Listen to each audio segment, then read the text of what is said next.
জিলহজের এই 10টা দিনের ইবাদত করলে আল্লাহ তাআলার কাছে এটা যত প্রিয় হয়, অন্য কোন সময় ইবাদতে আল্লাহ তাআলার কাছে এত প্রিয় না। যে রমজানের শেষ দশকের রাতগুলো মর্যাদাবান, আর এই দশকের দিনগুলো বেশি মর্যাদাবান।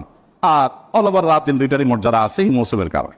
আমি সংক্ষেপে বলছি আমলগুলো কি কি। নাম্বার 1, আল্লাহকে বেশি বেশি স্মরণ করা, জিকির করা।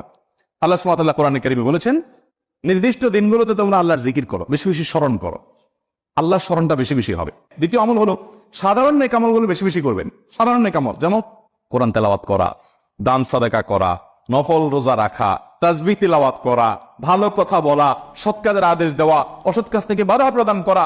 এই রুটিন ভালো কাজগুলো, নরমাল ভালো কাজগুলো পরিমাণে বেশি বেশি বেশি বেশি।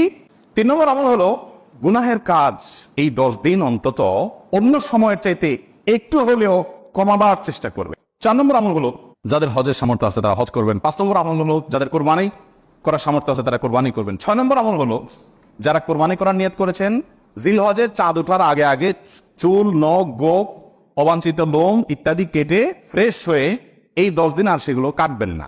এটা করবেন হলো কোরবানির পরে। 7 নম্বর আমল হলো তাকবীর, তাহমিদ, তাহলিল বেশি বেশি পড়া। তাকবীর বলবে মানে আল্লাহু আকবার বলবে, বেশি বেশি তাহলিল বলবে, বেশি বেশি তাহমিদ বলবে, লা ইলাহা ইল্লাল্লাহ বলবে, আলহামদুলিল্লাহ বলবে।